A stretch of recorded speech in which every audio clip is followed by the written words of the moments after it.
forever be true. Cherish this life that's destined for you. Live your life with kindness and care. Remember, Allah will always be there, be there. Nikahun mubarakun, zawajun mubarakun, an-nikahu min sunnati. Alhamdulillah. Wassalatu wassalam. Ala Rasulillah wa ala alihi wa sahbihi ajmain. Amma ba'd. A'udhu billahi minash shaitanir rajim. Bismillahir rahmanir rahim. Hunna libasul lakum wa antum libasul lahunna. Rabbi shrah li sadri wa yassir li amri wahlul 'uqdatam min lisani yafqahu qawli. I welcome all of you with Islamic greetings. Assalamu alaikum wa rahmatullahi wa barakatuh. May peace, mercy and blessings of Allah subhanahu wa ta'ala be on all of you. Today we are going to have a special session by the name Better Half or Bitter Half. And you're most welcome to ask any questions related to marriage, to nikah, regarding how to choose a life partner, how to conduct a nikah, what are the pros and the cons, about married life, the problems, the good things, the do's, the don'ts, the halals, the harams. You're most welcome to ask any questions regarding before you say I do, or before you say Kabul hai, or before you say I accept it, as well as after you say I do, or Kabul hai, or after you say I accept it. You're most welcome to ask any questions so that you get the best life partner, so that you can decide whether the relationship you're going into, whether it's a wedlock or a padlock. So brothers and sisters, you're most welcome to ask any questions on the topic of marriage. Any sisters have any questions? Assalamu alaikum wa rahmatullahi. My question is that a woman is created from a crooked rib of a man. Could you just explain this, please? What the sister is talking about is the hadith. It's a Sahih hadith of Sahih Bukhari, volume number 4, in the book of Stories of the Prophets, hadith number 3331, where the Prophet said that the woman is created from the rib. And the most crooked part of the rib is the upper part. And if you try and straighten it, it will break. Therefore, the Prophet continues that you have to be patient with your wife. There's a hadith again which says that how she was created from the rib of Adam. May Allah be pleased with them both. So based on this hadith is there. What is the meaning of this hadith? What the sister quoted is part of the hadith. The complete hadith is that the woman is created from the rib of the man, and the most crooked part of the rib is the uppermost part. And if you try to straighten it, it will break. Therefore, you have to be kind and you have to be patient with your wife. So the whole thing is that you have to be good to her, you have to treat her well. The full hadith says, therefore, treat the wife well. What is the reason that the Prophet said that the woman is made from the rib and the most crooked part is the upper part? Many people think that this is a negative hadith, not trying to degrade the woman, that the women are degraded, they are made from the crooked part, and does it mean that the women are crooked? And if you try to straighten her, there will be problems. So what is the meaning of the hadith? See, I being a medical doctor, I know that the ribs are very important for the human body. The ribs give protection to the lungs of the chest. And because of the curvature of the ribs, it's possible. If the ribs were flat, that's not possible. You know, the ribs are curved, it acts like a cage. It acts like an armor. And because of the curvature of the ribs, there's protection to the heart, there's protection to the lungs, and the ribs are also flexible to a certain extent. And the ribs, you know, take the impact if anything happens. So because of the curvature of the ribs, the protection is possible. If the ribs weren't curved, it wouldn't be able to protect the heart, which is a very vital organ, the lungs, etc. So the ladies, the women should not take it as a negative factor, they should take it as a positive factor. You know, many a times how you look at from which angle is important. A person can be a pessimist, a person can be optimist. I'm an optimist person. So that doesn't mean it is negative. That means you have to be careful with her is right. Why?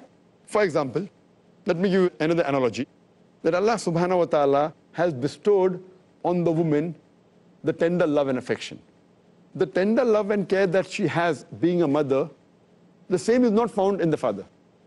Therefore, the respect for the mother is 3 times more than the father. Now, because of that emotional feeling which is there in the lady, so that she can be a good mother, it has certain negative factors. The negative factor is that because she is emotional, she can take care of the children. At the same time, she has more chances of getting hysterical as compared to the gent. So when there's the positive and negative, but the positive is much more than the negative. The positive is she can behave like a good mother, she can take care of the children, but negative factor is that she can get, not that every woman is hysterical. The chances of hysteria in women is more than men, yet it may be just a small percentage. But the motherhood is there in every woman, but the hysteria is not there in every woman. The same way here, because of the crookedness of the rib, the advantage is more. The negative factor is that if I try and straighten the rib, it will break. So here also the woman is being compared to the rib. The positive factor is that she can be good.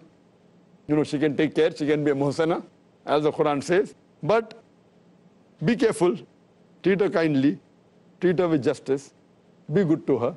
Don't try too much of pressure. There's too much of emotions, the woman can get hysterical. Too much of pressure is there. The same thing, I would say that this is a positive hadith. But many of the Orientalists and many of the non-Muslims, they pick out hadith and they put on the net and they malign Islam, and many of our Muslim women, oh yes, what to do now? So they get, again hysterical. So it's positive and negative. You have to look at the positive. So I take it as a positive hadith. And it's an honor for the woman to be compared to the rib, which is a very vital part of the body, in taking care of the vital organ, that is the sadr, the center, that is the heart. She's like a muhsana. That's the fortress against the devil, which is mentioned in several places in the Qur'an. In Surah Nisa, chapter number 4, verse number 24. Surah Nisa, chapter number 4, verse number 25. In Surah Ma'idah, chapter number 5, verse number 5. In Surah Nur, chapter number 24, verse number 4. Surah Nur, chapter number 24, verse number 33, and various other places in the Qur'an. Hope that answers the question. Any brothers have any questions? Assalamu alaikum. Wa alaikum salam. Dr. Zakir, we've noticed that nowadays, people are trying to search their spouses on the internet, and many times, like on the Facebook, and sometimes they're not just searching, they're just, adding na-mahrams in their so-called friends list. And when you ask them, like, why have you done this? They say that, it's for probably dawah or Islah-related purposes. Let them be there. And we see that Muslimas uploading their pictures. So how far is it right? Well, that's a very good question. That how far is it Islamic for a person to search for spouses, girl for a boy and a boy for a girl, on the internet, uploading the photographs, whether it be for searching, whether spouse, whether it be for doing dawah, etc. I feel that as long as they do not break any rules of the Sharee'ah, that's the normal answer for many things, and even this thing. Come to the mid answer. As long as they're within the purpose of the Islamic Sharee'ah, there's no problem. But we fail to realize that for a man, for a boy, to put his photograph can be accepted. But the reason is, why does he want to put his photograph? Why does he want to put his photograph on the website is the question. I'm talking about general, for doing dawah, whatever it is. Now, as far as searching a life partner is concerned, if a boy puts, there's no problem, but the girl, I feel it's not permissible. For a girl to put up a photograph looking for a life partner in a website is not permissible. Personally, if a person comes through the parents, through a known friend, through an Islamic organization, gives the photograph, no problem at all. It is within some boundaries. And see to it that even that time, when a girl gives the photograph, see to it that if it's rejected, it comes back. Don't distribute 20 here, Fatafat, and then see to it that it's really serious, goes to an Islamic person, goes, and see to it comes back. Or it comes back to a person who okay, keep it. If you show it, get it back. That's very important. But on Facebook, anyone can download it. Anyone can take out a printout. Nahi naam hai receipt. So it's out of the question for applying. Magazines are at least okay. Because when you go to a matrimonial column in an Islamic magazine, there it is just the address and a brief sketch. There's no photograph. What is the height? What is the complexion? What is the do's and don'ts? That's fine. That's no problem at all. But going on the website, there are many other things. Then okay, fine. Then you can chat. See, again, chatting. Why you want to chat forward? So when you do a personal chatting one-to-one with a nah-mahram, whether searching for a life partner or not, I feel, if If not totally haram, it is at least makruh.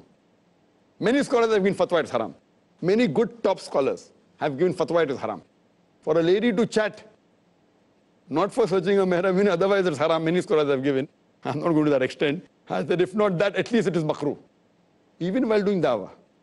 While doing dawah, if a person has his own photograph and everything and conveys and goes and chats and all, fine. If you go in an anonymous name and maintain that, maintain all identity, and go and do dawah, to a certain level, it's acceptable.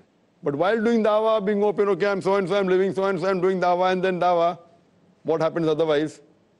Therefore, I say a man should do with man and female to female, male to male, female to female.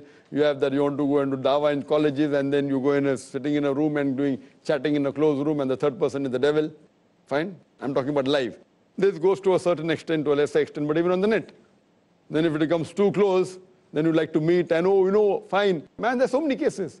Chatting, oh, London, no problem. And one day wants to go, oh, you want to come to London? When you're coming, what's your flight number, so and so? Fine, I'll be at the airport, or whatever it is. And there are so many cases, whether Muslim or non-Muslim. You know, this is how the human nature is.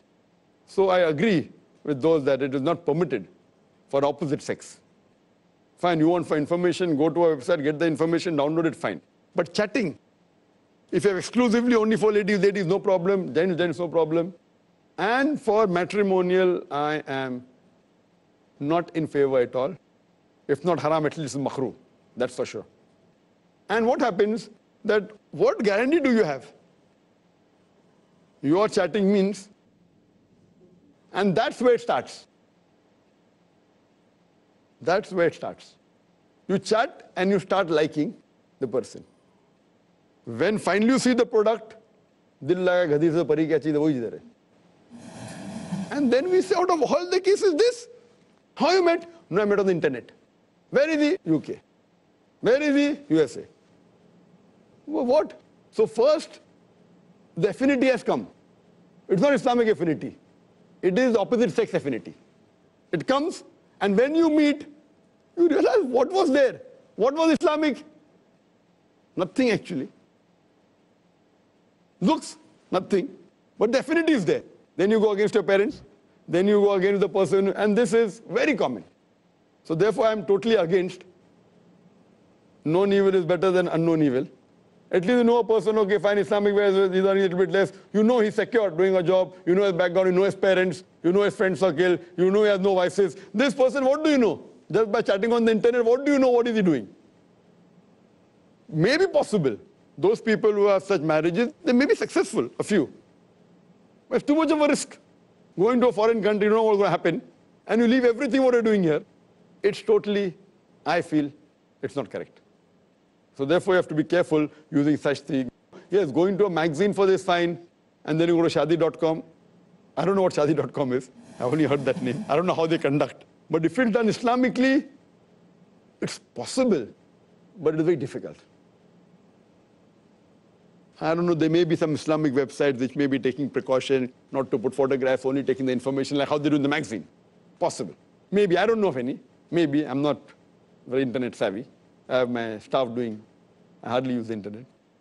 So in this way, I don't know, but if there is something following all the guidelines of the Islamic Sharee'ah and seeing to it that the girls and don't chat on their own, you go to a bureau, no problem. Go to a bureau, ask for information. Someone is moderating in between as a moderator, no problem. But you going chatting live with the person, I feel it's leading you away from Allah subhanahu wa ta'ala. Hope that answers the question. Yeah, Assalamu alaikum. Wa alaikum assalam wa rahmatullahi wa barakatuh. I wanted to continue with my earlier question, and I wanted to ask you that if a person has already fallen in love, even if the person is not following hijab, and because of that gets into it, but later on realizes his or her mistake, then how would a person convince the person who has fallen in love? What measures would you give to stay away from it and to maintain the hijab, and so that the person does not fall prey to his or her desires, like staring and stuff like that? Just to ask the question that if a person, being a teenager, that's what was the earlier question, has fallen in love, and because of some habits, maybe staring and intermingling, which now he has realized. So what advice can we give him so that he comes out of it. Now the question is fallen in love. How much has he fallen is important. So first I'll do a survey. How much has he fallen? To what extent has he fallen? To which levels of Sharia has he fallen or she has fallen? So first I'll do that. And then I'll try and advise him. If it's just an infatuation which the person has breaking certain rules of the hijab and little bit intermingling, little bit handshakes and all, little bit going out and all, that it's easier to get him out. But if he's fallen so deep to the bottom of the well that he had a relationship, then my advice would be different. Fine? Because the Qur'an also says in Surah Nur chapter 24, verse number 3, that adulterous woman should marry an adulterous man or an unbelieving man. For a zani, it's a zaniyat. And for a zaniyat, it's a zani.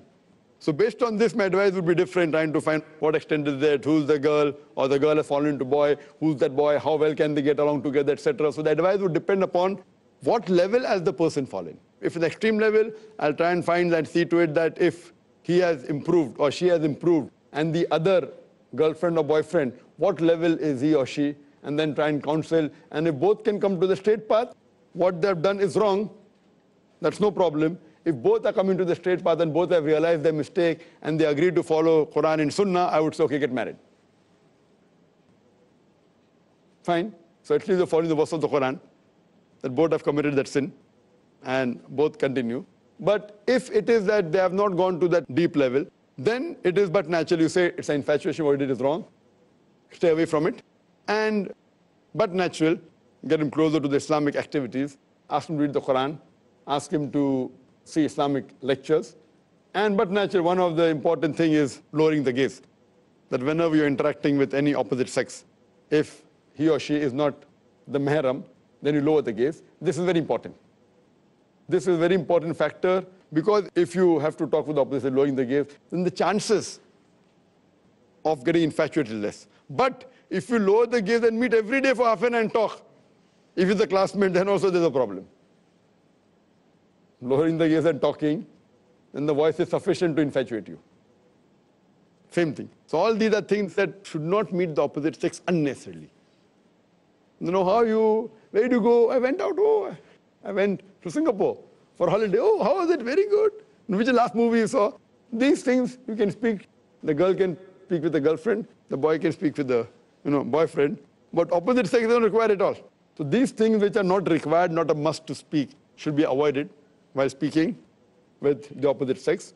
And when required, when certain thing is there, when you have to speak with lowering the gaze, whether it's a duty of performing or in college, etc. So in that time, lowering the gaze and speaking, this will prevent them from getting involved in these things. And the best is, if you're young, get married as early as possible.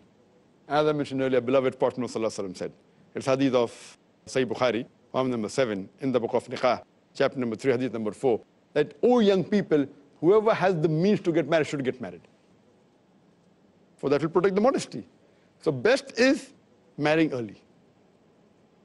If you marry early, it is good. There are less chances of deviating.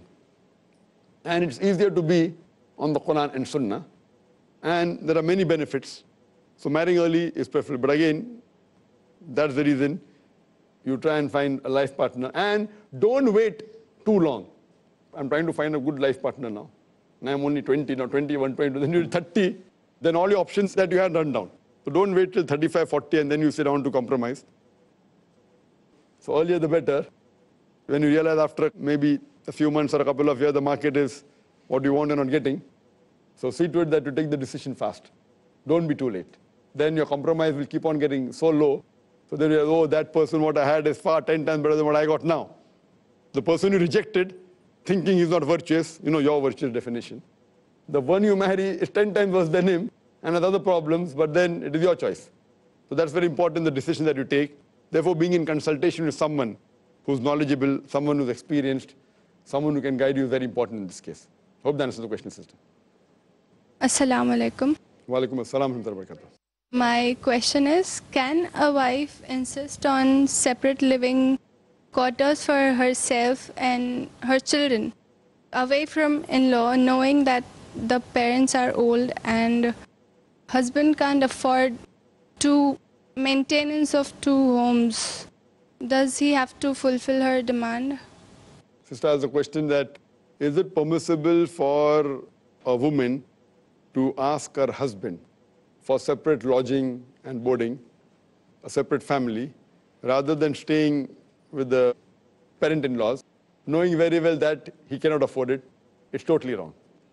It's putting the husband in difficulty and putting yourself in difficulty. So if you know that the husband can't afford and you put, fine, before marriage, no problem. Before you marry, you say, I'll marry you if you have a new home, I cannot stay, that's permissible. He won't marry you, you don't marry him, you can stay separately, no problem. Once you are married, then you put the condition that I want to stay separately, and he may be earning less. He has his duties to look after the family as well look after the parents. Because his Jannah is beneath the feet of his mother. So you want to take your husband out of his Jannah is wrong, sister. And especially knowing very well that he cannot afford it, so do you want him to throw parents out of the house? That means you're not a virtuous wife. A virtuous wife would never say that. So taking care of the parents indirectly also becomes the duty of the wife. Though they may not be your direct mother and father, but they are father-in-law and mother-in-law. Because you have to look after your husband, and one of the duties of your husband is to look after his parents, so it becomes indirect your duty.